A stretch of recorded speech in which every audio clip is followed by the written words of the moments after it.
ചോദ്യം: കടം വീട്ടാൻ വേണ്ടി കൈവശം ഒന്നുമില്ല.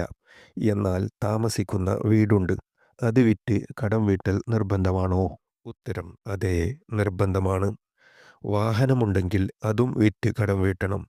അത്രയും ഗൗരവമാണ് കടം. ചോദ്യം: കച്ചവടം തുടങ്ങി ഒരു ഹിജ്റ വർഷം കഴിഞ്ഞപ്പോൾ 10 ലക്ഷം രൂപയുടെ കച്ചവട ചരക്കുകളുണ്ട്. പക്ഷേ 5 ലക്ഷം രൂപയുടെ സാധനങ്ങൾ കടമായി വാങ്ങിയതാണ്. കാശ് കൊടുത്തിട്ടില്ല. എങ്കിൽ 5 ലക്ഷത്തിൻ്റെ മാത്രം 2.5% സക്കാത്ത് നൽകിയാൽ മതിയോ? അതോ 10 ലക്ഷത്തിൻ്റെ തന്നെ 2.5% സക്കാത്ത് നൽകൽ നിർബന്ധമാണോ? ഉത്തരം: 10 ലക്ഷത്തിൻ്റെയും സക്കാത്ത് നൽകണം. കാശ് കൊടുത്തു വാങ്ങിയതെന്നോ കടം വാങ്ങിയതെന്നോ നോക്കാതെ കച്ചവടച്ചരക്ക് മുഴുവനും വില കെട്ടി അതിൻ്റെ 2.5% 40-ൽ ഒരു വിഹിതം കച്ചവട സക്കാത്ത് നൽകൽ നിർബന്ധമാണ്. ഇനി തൻ്റെ കച്ചവടച്ചരക്ക് മുഴുവനും കടം വാങ്ങിയതാണെങ്കിലും സക്കാത്ത് നൽകൽ നിർബന്ധമാണ്. കടം ഉള്ളതുകൊണ്ട് സക്കാത്ത് ഒഴിവാകില്ല.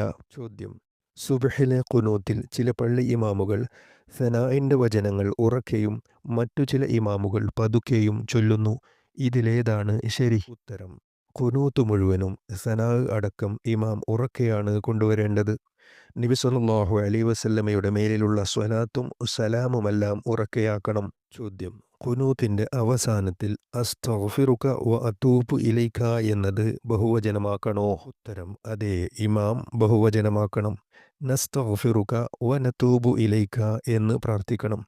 ഏകവചനമാക്കൽ കറാഹത്താണ്. ഇക്കാര്യം നമ്മുടെ ഫുഖഹാ പ്രത്യേകം എടുത്തു പറഞ്ഞിട്ടുണ്ട്. ചോദ്യം: തറാവിഹ് നിസ്കാരത്തിൽ ആദ്യമേ സ്വഫിൽ അണിനിരന്ന ചിലർ ഇമാം റുകൂഇലേക്ക് പോകുന്നതുവരെ തക്ബീറത്തുൽ ഇഹ്റാം ചൊല്ലാതെ അങ്ങോട്ടും ഇങ്ങോട്ടും നോക്കിക്കളിക്കും. ഇമാം റുകൂഇലേക്ക് പോകുമ്പോൾ നിസ്കാരത്തിൽ പ്രവേശിച്ചു റുകൂഇലേക്ക് പോകും. അവർക്ക് റുകൂഉ കിട്ടിയാൽ റകഅത്ത് കിട്ടുമോ? ഉത്തരം: ഇക്കൂട്ടർക്ക് ഇമാമിൻ്റെ കൂടെയുള്ള തക്ബീറത്തുൽ ഇഹ്റാമിൻ്റെ പുണ്യം നഷ്ടപ്പെടുകയാണ്. അവർ മനഃപൂർവ്വം നഷ്ടപ്പെടുത്തുകയാണ്. ഇക്കൂട്ടർക്കും ഇമാമിൻ്റെ കൂടെ റുകൂഉ കിട്ടിയാൽ റകഅത്ത് കിട്ടും.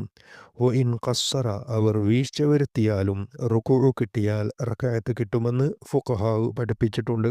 ചോദ്യം: ഒരാൾ തനിക്ക് കടം നൽകിയവനോട് നീ എനിക്ക് സകാത്ത് നൽകിയാൽ ആ കാശ് കൊണ്ട് ഞാൻ നിന്റെ കടം വീട്ടും എന്ന് വാഗ്ദാനം ചെയ്താൽ ആ വാഗ്ദാനം പൂർത്തിയാക്കൽ നിർബന്ധമുണ്ടോ?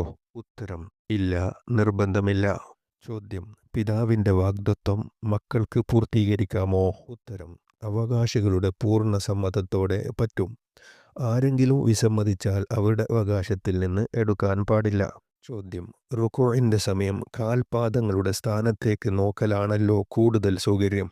അങ്ങനെ നോക്കാമോ? ഉത്തരം: നോക്കാം.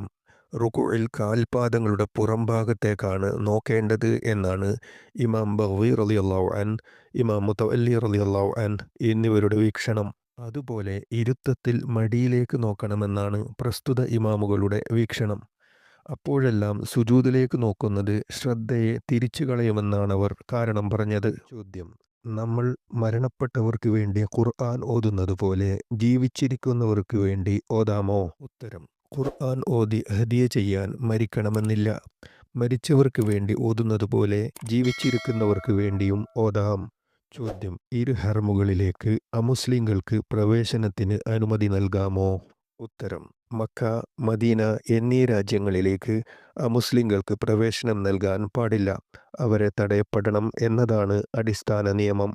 എന്നാൽ നമുക്ക് മുസ്ലിങ്ങൾക്ക് വല്ല നന്മയും ഉണ്ടെങ്കിൽ മദീന പ്രവേശനത്തിന് അനുമതി നൽകപ്പെടാം. അനുമതിയോട് പ്രവേശിച്ചാൽ തന്നെ പോക്കുവരവിൻ്റെ 2 ദിവസം കൂടാതെ 3 ദിവസത്തിൽ കൂടുതൽ ദിവസം താമസിക്കാൻ പാടില്ല. എന്ത് നന്മയുണ്ടെങ്കിലും മക്ക ഹറമിലേക്ക് പ്രവേശന അനുമതി നൽകാൻ പാടില്ല, ഹറാമാണ്.